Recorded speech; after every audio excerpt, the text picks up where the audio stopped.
Your stories don't define you, but how you tell them will. Hi, I'm Sarah Elkins, Chief Storymaker and your host of this podcast. We share stories for many reasons, to persuade, to entertain, and to connect. But what we sometimes forget is the impact of the stories we tell ourselves. Whether you're sharing personal stories or business stories, how you share them makes a difference in how you remember them and in how you're being perceived by the people you're sharing them with. When you figure out which stories to share, difficult bosses, successes, your failures, the next step is to develop how you share them. In this series, you'll hear stories that will resonate with you and you'll nod your head in understanding, and then we'll dig into the lessons from those situations. During this podcast, I'm asking you to listen and consider your related stories. To listen and think about which stories in your life might have impacted you in a similar way. We had new listeners from all over the world tune in last month, and I just want to thank you for being part of this adventure in sharing our stories. Today's episode of Your Stories Don't Define You, How You Tell Them Will is going to be featuring the wonderful and smart Tara Bradford. And I'm so excited to have her here because she was introduced to me via Zach Messler. And pretty much anyone that Zach Messler introduces me to ends up being a long-term close friend. So Tara, I invited you today because we have some similarities in how we disrupt ourselves and then recover as a result of getting too comfortable and bored in our lives. And so after our first conversation, I realized that this would be a really entertaining conversation between two Aries that have a tendency to self-sabotage when things are going too well. So that said, I always start the conversation asking my guests to share something about themselves that most people don't know, that you won't find on a resume or a LinkedIn profile. And that question is designed to help our listeners feel a little more connected to you on a human level than just jumping right into stories. So Tara, tell me something. Well, first, thank you for having me on the podcast, Sarah. And I love the way you introduced me. I am an Aries, and I do get bored and pivot really easily. And I think the thing that most people don't know about me, it's a story that I've told a few times, so this isn't exclusive, but I did not give myself permission to do whatever I wanted until 3 months before my 31st birthday. So I was the biggest people pleaser ever and such an introvert.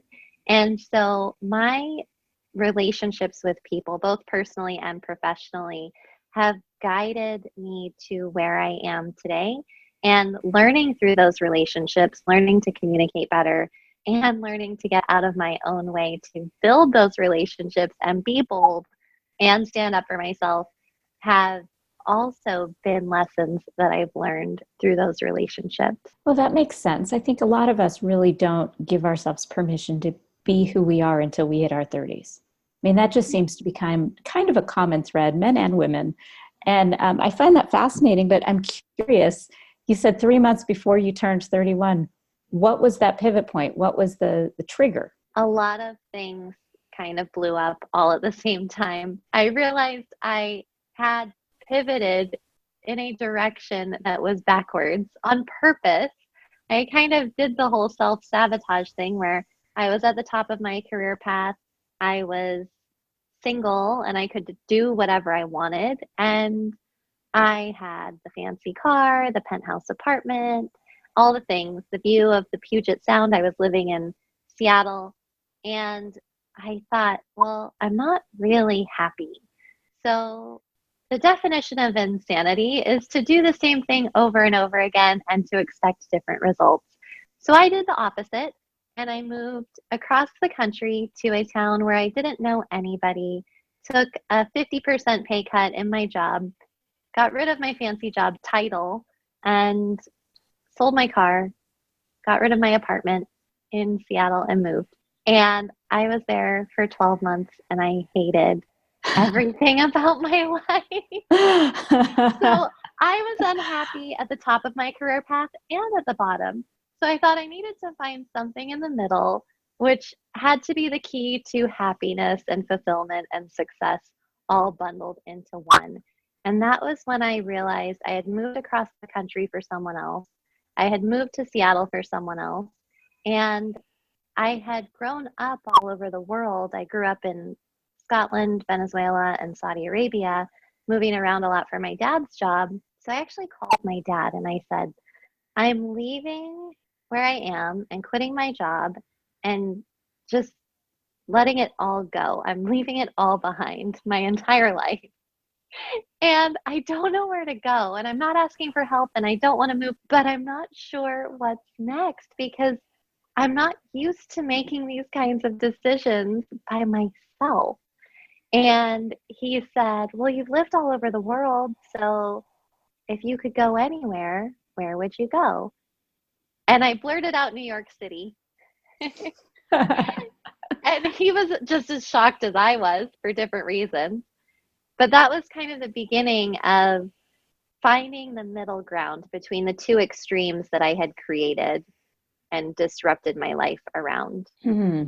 Wow. So when you decided to leave Seattle, were you recruited to this other job? I mean, what was that moment where, like, did somebody say, oh, you should take this job in Maine? How did that even happen? I was in a long distance relationship and I moved there to be with him and I thought it was going to be fine. I was like, it's all you need is love. Yeah, if only. That is not all you need. If only. Self-love, but wow. So your conversation with your dad, it sounds like you call him a lot for that kind of conversation that you can process with him. Is that the relationship you have with him? it wasn't actually always that way. When I was growing up, my dad worked a lot. He was the breadwinner. He is an engineer. So he worked long hours and he would go away for a week and come home for a week and had an interesting schedule. And my mom stayed with me and my brother and sister. So I didn't really start building a relationship with my dad until later in life, which is interesting because I have such a great relationship with him now. Everyone always thinks, oh, were you always a daddy's girl? And I'm like, I never would have called myself a daddy's girl.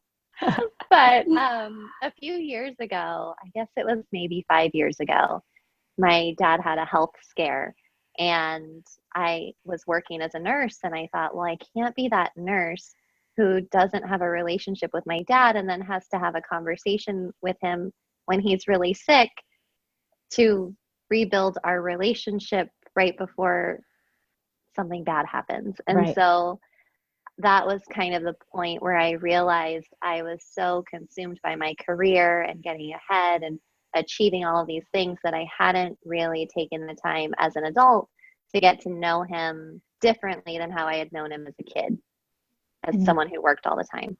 Yeah, that's fascinating. My trajectory kind of went the opposite direction where my father and I were always close and even well into my adult years. But I asked him for advice more as a younger adult than as an older adult. There was a point where I saw his trajectory and realized I didn't want to emulate it. So I didn't ask him advice in the same way that I did when I was younger. And the lessons that he gave to us, to my younger sister, my older brother, and I, were so important growing up. And the one that always pops back into my head every time I'm doing something is that we have to know our resources. So what your dad did is he asked you if you could go anywhere, where would you go? What you were doing is you were using your resources. First of all, you were asking him to help you talk through what you wanted to do next. So you knew him to be a resource, but you also were looking at your history of where you had traveled before, where certain environments gave you energy and motivated you.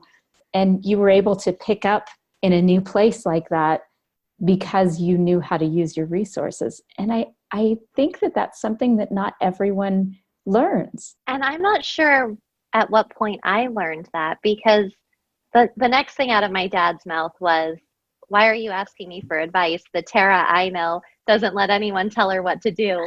Which brings me back to when I declared a major in college. And my dad said, you need to be a doctor or a lawyer so you can be independent and take care of yourself and make a good salary. And I went into nursing, which was not becoming a doctor. And so that was the first time that my dad and I kind of butt heads. We're both Aries as well. Oh, and no. and so he was reflecting back on that conversation he had with me. And I think it was one of the first times I had asked him for advice when he was thinking, well, last time I really messed this up by telling her what I thought she should do because of my opinion. So maybe I need to get her opinion. So we both kind of grew from that conversation where I was using him as a resource and he was trying to be a better resource for me. And then that was a huge pivot point in our relationship. Wow. Yeah, that definitely shifts things when somebody who is used to giving advice stops to listen first. I know that's a big, hard lesson for me. It's a hard lesson for me, especially with my family. I'm always used to the one that they come to for advice, and now I'm realizing that that's not always useful. And my advice ends up being useful eventually, but I think in recent years, especially since my father died, and he was the one that my siblings would go to, I'm realizing how important it is to ask those questions and kind of come up with solutions together. Because, some of us already have answers in our heads when somebody's struggling, and that's not helpful at all because they have to be part of that solution. But absolutely. wow. And we all bring that bias into every conversation. And I tell people, don't ask for advice from someone you wouldn't trade places with. And yes, for advice from someone who hasn't experienced what you are experiencing because they can't fully understand it. And our knee-jerk reaction is to tell people our opinions through the lens that we see the world, which is something I had to learn to separate from when I was working as a critical care nurse, because those decisions people were making were life or death. And I had to be very neutral and ask the questions that pulled the answers out of people when they were grieving, when it was difficult, when they were most vulnerable, and really listen at that point because the decision was so critical to how they were going to feel moving forward and if they were going to regret anything or how that was going to affect their lives. That's huge, Tara. I mean, I think about why that makes you such a great coach and so good at what you do is simply that experience of working in critical care and understanding that the consequences are theirs to hold. And I know that that's something that is so important to me as a coach, to make sure that people are, when they answer those questions, that they start to really feel confident in their solutions that they're coming up with. For exactly that reason, that's not my life to live. I don't have to deal with the consequences later on. They do. And associating that with critical care and emergency situations and life or death, oh my gosh, that's a powerful analogy and kind of painful at the same time, because one of the things that I tell people is that as unpredictable as life is, your decisions today are unlikely to have long-term consequences, that you can pivot, that you can make different choices and be okay with it, and then decide that you didn't like that choice, so you're going to change it. And at the same time, when you're talking about critical care, that's not something you can turn around and redo. You can't make that decision a second time. Right. And what I found afterwards, which really was interesting to me, is that even the family members who decided to take their loved one off of life support, they still sent me thank you cards that said the same or similar sentiments that the thank you card said when someone survived a tragedy. They were so grateful for the time and the care and the conversations and the advocacy. And they told me about how their lives were better after that because they were able to feel what they wanted to feel in that moment. And I think that's the most powerful thing, is that people just want to feel heard, seen, connected, and loved. And that was the message that I think I was able to deliver during those difficult times, that no matter what decision you make, you care about this person and they care about you. Even if you didn't always say it, even if you couldn't find the words to say it in a way that was meaningful, you were saying it in other ways. your entire life. I think that's hard, and an important message too is just understanding that people are usually in their worst. They're at their worst when they are in any stressful situation, whether they're coming to you as a nurse or as a coach. They're really stressed. And so being able to listen like that, and actually that kind of brings me back to the whole theme of this conversation, the whole idea of the way that we make changes and we disrupt ourselves and we get bored. But the overarching meaning behind everything that you do and that I do is care for other human beings. So it doesn't matter what you're doing, how you disrupt your career, you're always bringing that same care back into every single relationship. And I think that's what makes it such a strong and comfortable relationship. Right. And connection through different modes of communication, verbal and nonverbal. Exactly. So that said, you told me you had a story to share about the way that you disrupted based on being bored. And I'd love to hear that, the detail that you were going to share with me that we talked about earlier. Absolutely. I think this sounds really simple to me when I'm thinking back to it, but for me, disruption due to boredom comes from situations where I figure something out. I'm a missing puzzle piece kind of person. I like to find that one piece that's missing and put that last piece of the puzzle in and sit back and look at it and then be done and go start a new one. And so for marketing in my business, the one thing that was working for me in the beginning was video content. I was consistently recording videos every single week and showing up and doing them. And 90% of my clients were coming from videos on Facebook. And then it became too easy. And I thought, well, I'm bored with the videos and I don't even know if anybody's really listening. These are the things I told myself, even though 90% of my clients were coming from there. So I stopped doing them and I started guest blogging and I started getting publicity and I started speaking on expert panels and teaching workshops and doing keynote speaking and going to networking events and writing my own blogs and doing social media on other platforms. And none of those things included video. I got rid of the video and distracted myself with 7 other things. So I call this scaling laterally through distractions. Distraction. So don't actually have to move the one thing forward that's working, because that next level of it is scary or intimidating, or you don't know the how, or you don't know what that looks like. And so you add extra things that are lateral or parallel to the thing that's working to seem busy and to feel like you're doing enough or more or being sort of productive.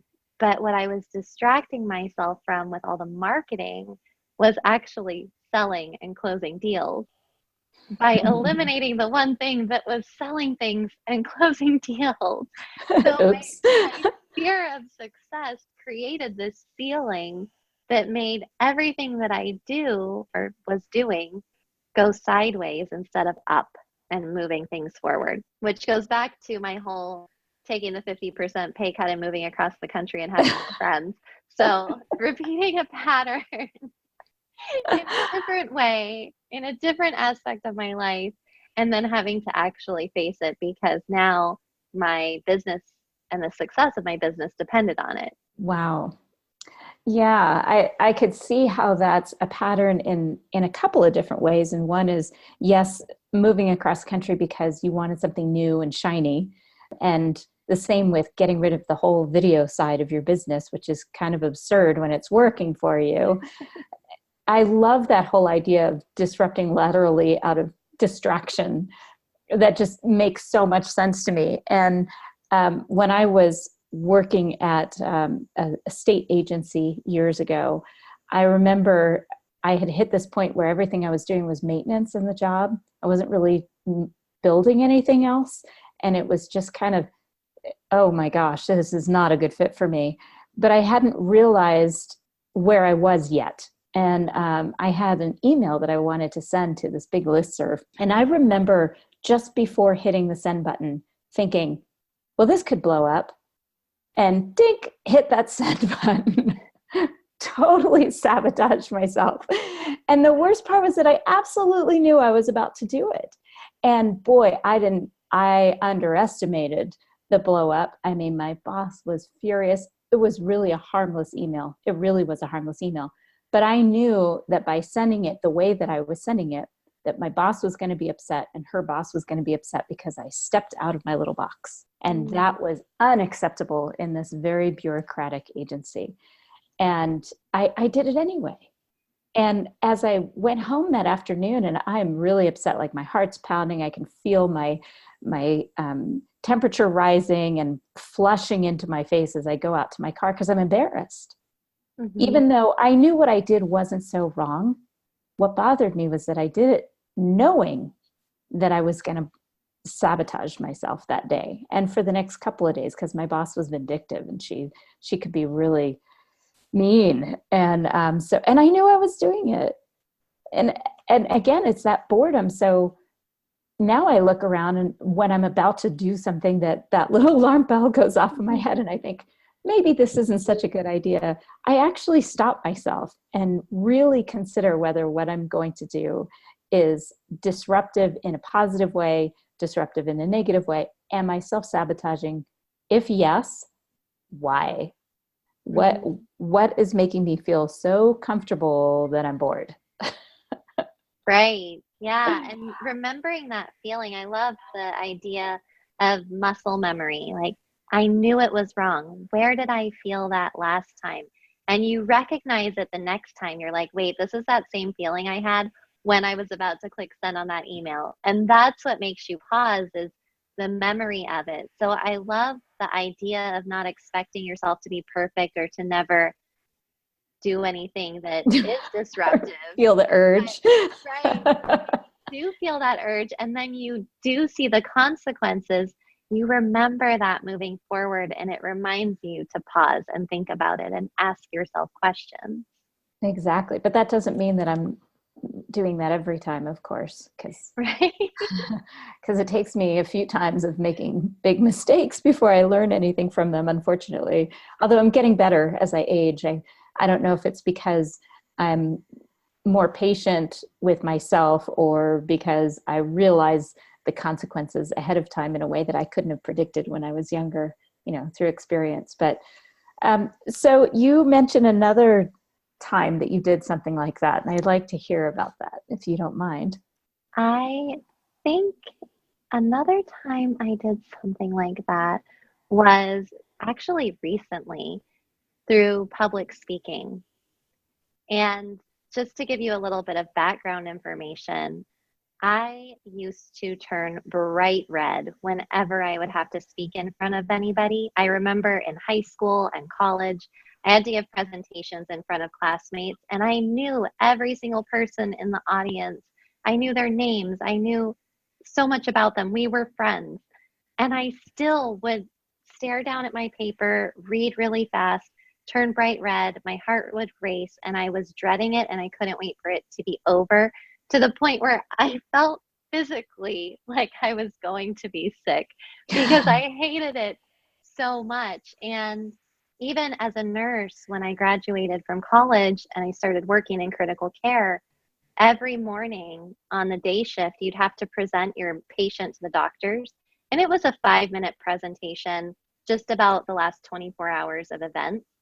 And I remember I spent the majority of my career on night shift, so I wouldn't have to give that presentation, which was 5 minutes in a 12-hour day, but it made me so anxious that I only worked day shift for a year and a half, and I would still look down at my paper, read really fast, turn bright red, and I was afraid to be the first person to speak, because what if I said something dumb?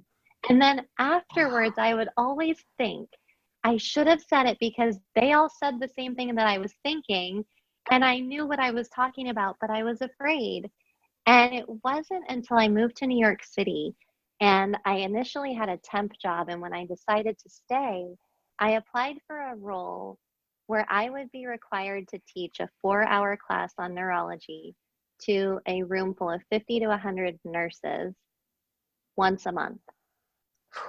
And it Wow. was something, yeah, I had never done that before, let alone in an auditorium with a podium and a PowerPoint presentation and a microphone and like people there whose jobs depended on the words that were coming out of my mouth. Wow, that sounds like a little bit of responsibility. Right, totally. But I knew I was starting my business on the side and I knew that speaking was going to be important. I didn't know how yet, and it wasn't something where I was thinking, oh, I want to be a keynote speaker and travel the world and do corporate workshops. That had never crossed my mind. But I thought if I'm going to start a business, there's some component of visibility here where I'm going to have to be able to stand in front of people and talk and make eye contact and not turn red and be able to communicate effectively at a normal pace of speech. So I started teaching this class and I ended up, I still got nervous the first few times. I think it took me 4 months before I felt comfortable telling stories and starting to joke with people. And it was the first time I taught the entire 4 hours. In the beginning, I was splitting half and half with my boss. The first time I taught all 4 hours was the first time I had stayed until the very end. And at the end, everyone in the audience started clapping. And this was a lecture. This was not a motivational Wow. speech. And I went back to my office and I asked my boss, you normally stay until the end, right? And she said, yeah. And I mean, she did. I already knew the answer to that. But I said, do people normally clap at the end of your talk? And she said, no. Did they clap for you? And I said, yeah, I've never had that happen before. And she was like, well, I never get an applause. And I thought, oh my gosh, I'm Whoops. so embarrassed. But I was also thinking, wow, I've really come a long way from where I was a year ago or 2 years ago. If people are connecting to a message that's very clinical and very educational, it's not meant to inspire and motivate. And And entertain. right. And I was working in the regulatory department. So it was even like, these are the rules that you have to follow that I was incorporating into my presentation. So that was a huge, powerful moment for me. And then I never applied to speak anywhere for almost a year. Even though I was doing this at work and I was excited about it, I never thought I'd be thrilled to have people looking at me and clapping for me. But I was like, this is kind of a cool feeling. And so I decided I was going to apply for TEDx talks to be a speaker. And I just started applying now. But over the summer, I started working with a public speaking coach to develop my talk and my idea. And the people pleaser in me started coming out again, where I wrote this very politically correct talk that was very comfortable and safe and based on principles and ideas that already existed, that people had already talked about. And I was putting a tiny bit of a spin on it from my perspective, but I was very stiff and very safe and very like, even just the way I was saying it from the stage when I was practicing was very like, I want to be everyone's friend and I'm nervous you're not going to like me. Even my tone of voice. And I had to call myself out on that. And that was the first week of working together. Between week 1 and week 2, I was asking myself, in what ways am I playing small right now?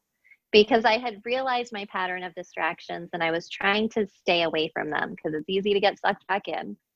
So I consistently asked myself, am I playing small? Am I distracting myself? Am I scaling laterally? And I asked myself that and I thought, this is not the talk that I want to give. This is not what I want to be talking about on a stage. And I rewrote the entire thing. I showed up on stage the next week, super excited and ready to go. And I told her I threw out the whole talk, the last one, I don't like it, starting over. And I started my talk with, I love failing. Oh my gosh. I What a love great beginning. failure. Yeah. And I I was really excited about it. And so that pivot and calling myself out before I started distracting myself with what was safe actually helped me get to the next level instead of getting sucked into that old habit of boredom with the ideas that were Wow. familiar. So that's a completely different take on kind of spinning it to a positive way that makes me really happy to hear. Because I never really thought of it in terms of it being a benefit, that boredom and self-sabotage. But when you turn it around like that, that makes so much more sense, that you don't have to be afraid to do that, to be distracted, to choose something that's going to stir things up a little bit. It can be such a good thing. And I've always known that in my heart, but this definitely puts it, your story makes it more approachable, I think, and easier to understand. Thanks. Wow. I like that. I'm thinking now, because I can imagine that over the next few days, I'm going to be processing that and trying to put it into words that make sense for some of the things that I've done and that I hope to do into the future, the lessons that we can learn from it. That's great.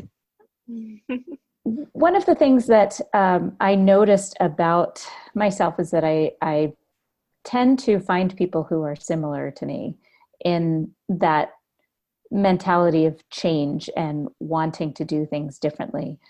But my husband of over 20 years, 21, and he is the opposite of me. He's the one that kind of settles in, even though he lived all over the world. He was a Navy brat, and so he lived for 2 to 4 years in locations all over the world. But he has a tendency to kind of settle in and think things through in a way that I really don't. I mean, I do now in a way that I hadn't in my youth, but as I get older, I'm better at it. But what I found is that by having him in my life, I've been able to recognize those things in myself because of the differences between us. Have you noticed anything like that, surrounding yourself with that kind of person, so that, or at least having a few people in your life that are like that? I don't have anybody in my life who is like that at the moment. I guess one of my mentors is like that. But the thing that came up for me when you were talking about that was how we use differences to notice things about ourselves. And when I first moved to New York City, I think I only knew of 2 people who I had met before who lived in the city, and I found them on Facebook. There was one person I hadn't talked to in 5 years and one person I hadn't talked to in 13 years. And I just moved here. And whether or not I knew anybody was not a consideration. Even as a shy introvert, I thought, I'll figure it out because it's where I want to be. And so I started volunteering at different places to see what I wanted to do. And this was a productive distraction for me because I was working as a nurse. I knew I didn't want to be a nurse forever, but I didn't know what I wanted to be. And so I volunteered in the fashion industry. I thought maybe I want to be a buyer or a designer. So I volunteered at a trade show and I got to meet designers and buyers and ask them questions. And I introduced myself not as someone who wants to learn about the fashion industry, but as a nurse. And in that environment, I was the only nurse there. So I was different and I was disruptive in a good way. People flocked to me and they said, tell me more about you and why are you here? And you're a nurse. This is not a healthcare environment. You're not around your people. And so people became curious about me. And I did this in multiple industries. I volunteered to teach high school students about personal finance. And I met a lot of investment bankers and hedge fund managers and senior vice presidents of huge financial firms. And that was how I started to network. But I made myself different on purpose because I knew one of my weaknesses is walking up to a stranger and introducing myself and having a conversation.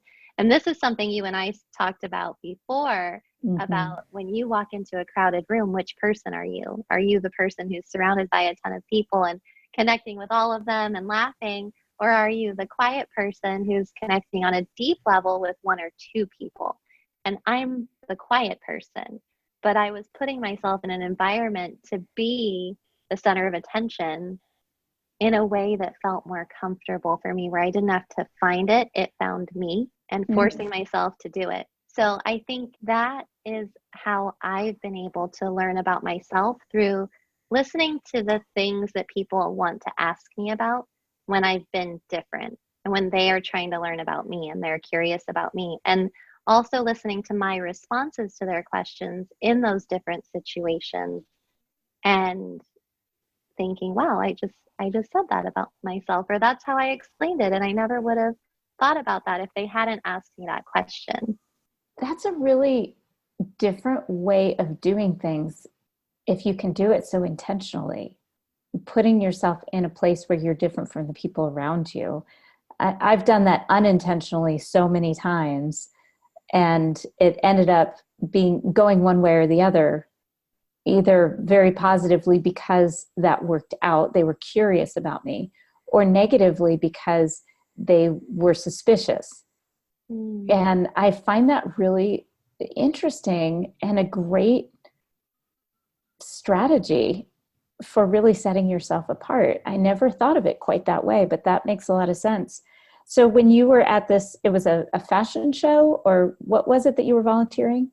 It was a trade show for Show. designers and buyers. So the buyers come and pick designs for the next season for their retail stores, and they place their orders, and the orders are delivered to the stores for the next season. So what were you doing there? I Were you was hosting? I was writing out orders. I was helping a designer who was showing her fall fashion line, and I was taking the orders from the buyers and writing them down.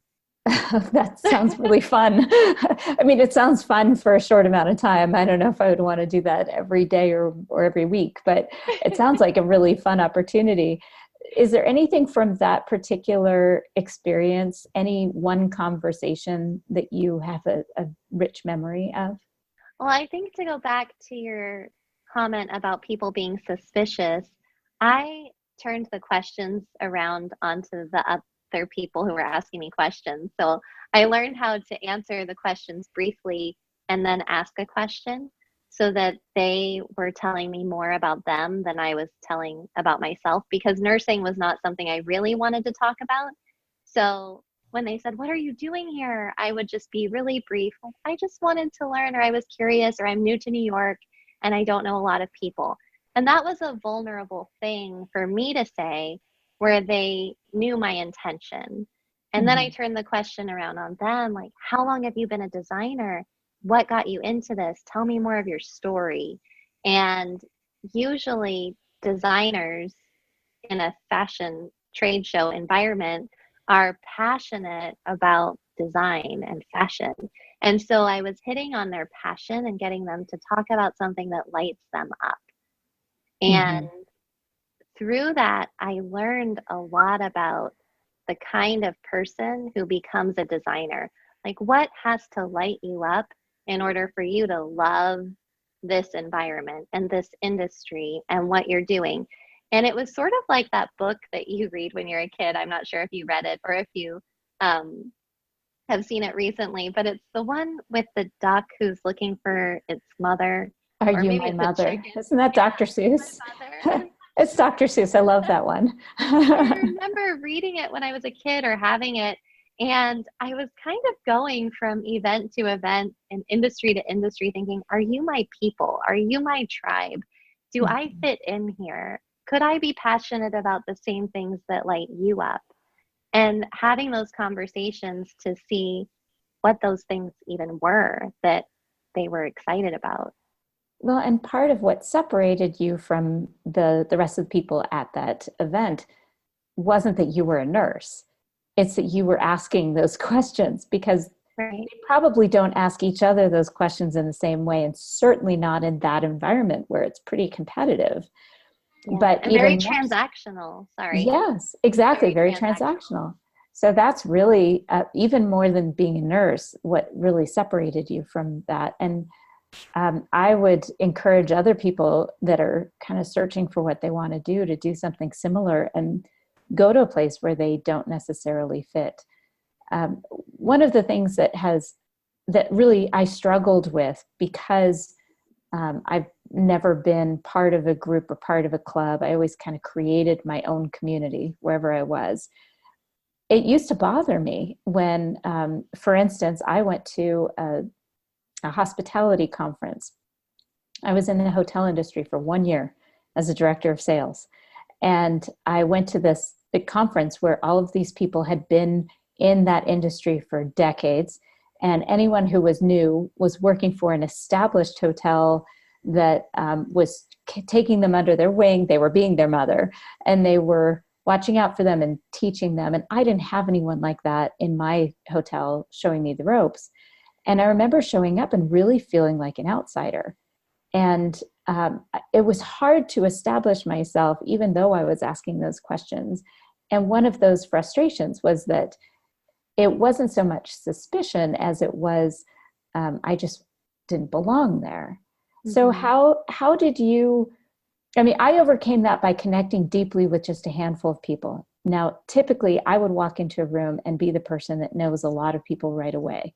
Not because I'm not shy, but because I kind of push myself to do that, and I enjoy it once I'm there. Mm-hmm. But so that's the way that I handled that. That was my strategy, was meeting just 3 or 4 people that I could really connect deeply with. And some of those people are still my dear friends, and that was over 10 years ago. So how do you do that? I mean, what is your strategy when you absolutely know? Is it similar? When you absolutely know you don't fit? I think I definitely knew I did not fit in the fashion industry in the first 5 minutes. And like you said, taking all those orders, that was not fun volunteer work for me. I tried to make the most of it, and I was stuck in this booth with this one designer, and then the only people coming by were the buyers. And I only got to talk to the ones who stopped at the booth who wanted to talk to me about this particular designer's clothes. So my interaction, my choice in who I interacted with was limited. And I think for me, moving around the world so much my entire life, just being interested in, if I wasn't interested in fashion, I could be interested in the culture. I could be interested in other things about that person, and I had the power to influence which direction the conversation went by the questions that I asked people and the path that I led them down with the questions. Because oftentimes when people are talking, they'll give you 2 or 3 options for things that they enjoy talking about in one sentence. Mm-hmm. And your follow-up question guides the conversation. And you can kind of tell if someone's excited about something or if they're not excited about something. And if you want them to stay excited, you talk about the thing they were excited about. Yes. And you find your own spin to it so that it's interesting to you as well. Right. Right. So keeping it interesting to you is definitely the key in all of that. And I like to practice asking people questions and making everyone my mentor and thinking, anybody can teach me anything, whether I have 5 minutes of their time or 5 years of their time in mentorship. I can learn something from anyone. And in New York City, an example of this is eating dinner. All the tables are so close to one another that you feel like you're having dinner with the people sitting next to you. And so I've had a lot of conversations that were 5-10 minutes with the people sitting next to me. You accidentally bump into them and you say sorry, and then you say something else, and they suddenly start telling you a story where you learn something. An example of this was a 10-year-old little boy who was visiting with his mom. He had just auditioned for a commercial, and I asked him about the audition process because I didn't know anything about it.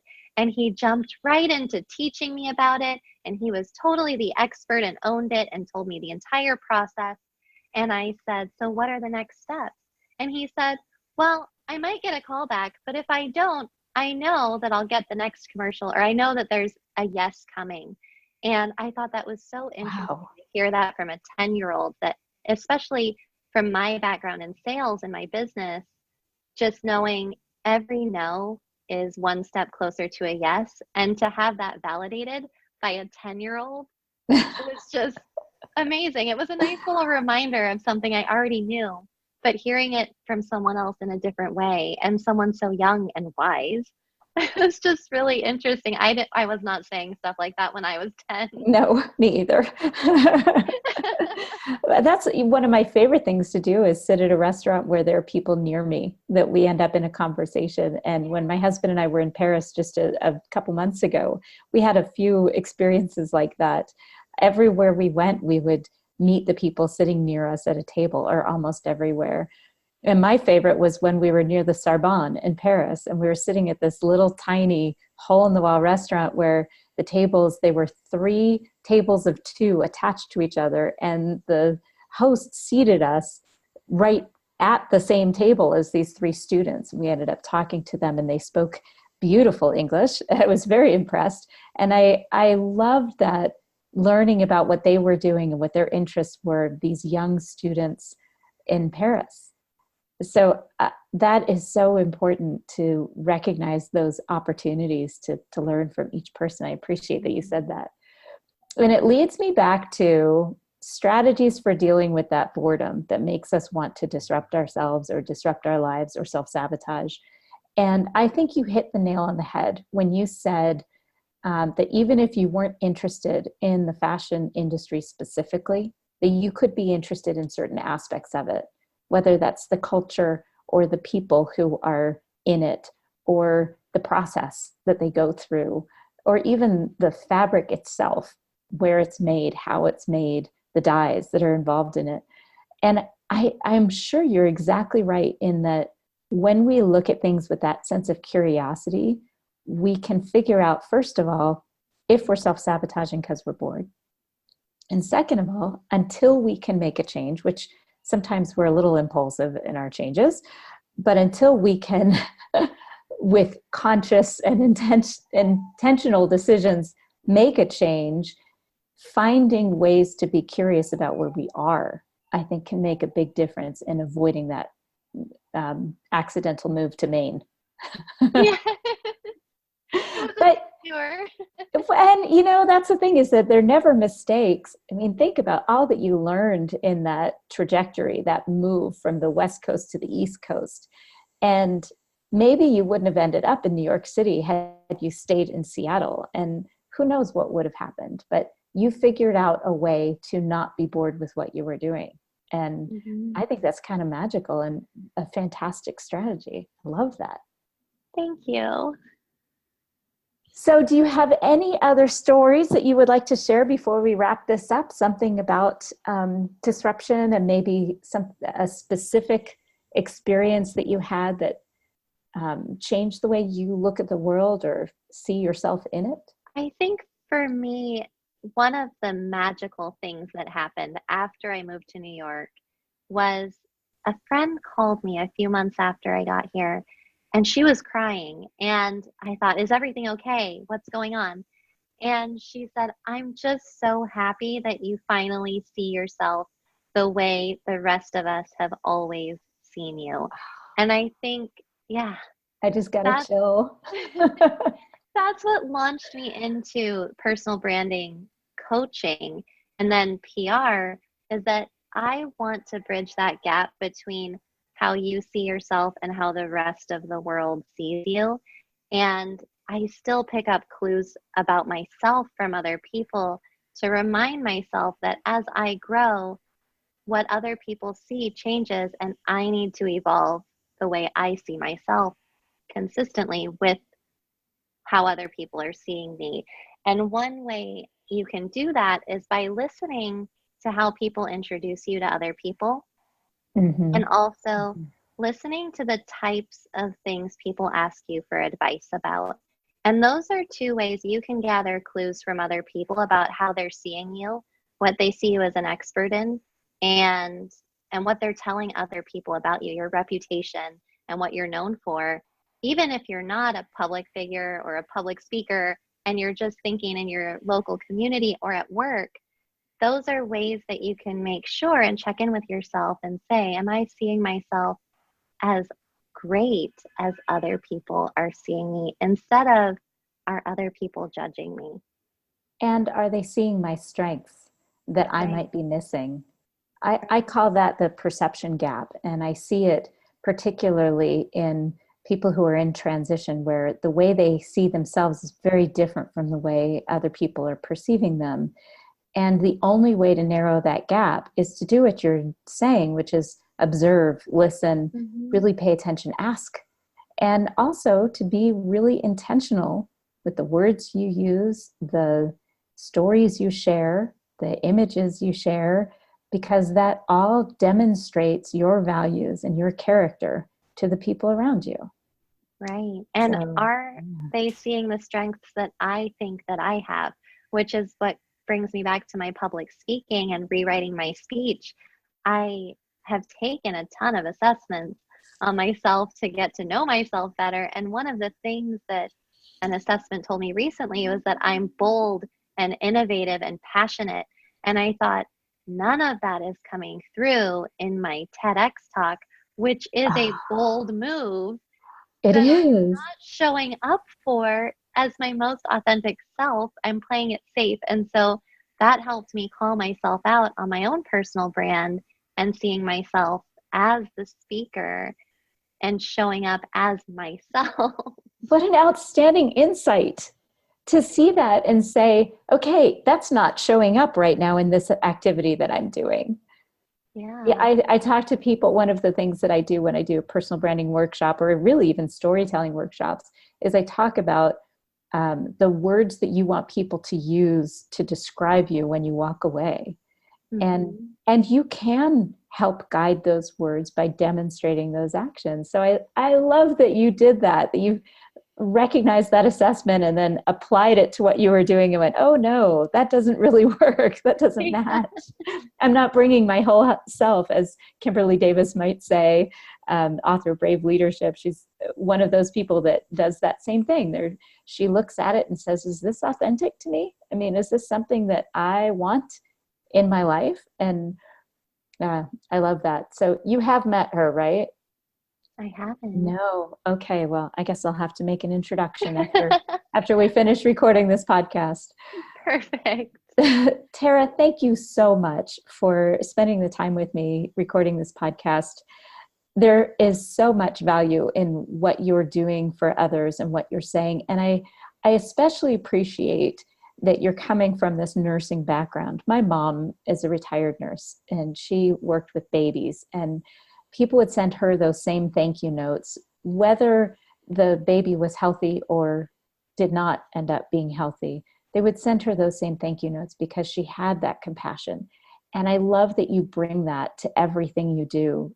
It doesn't matter what the environment, whether that's in a fashion industry or somewhere else that you might not fit in or find that they're not your people. So thank you. I appreciate it.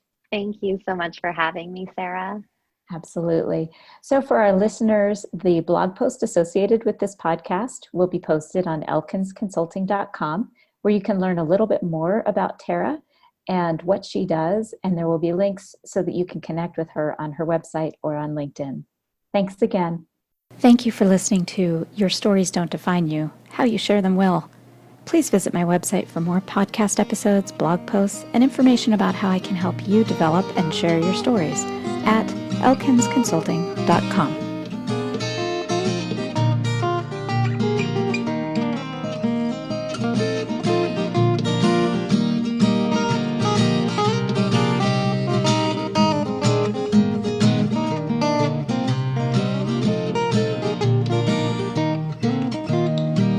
Now listen to me, honey, while I say, how could you tell me that you're going away?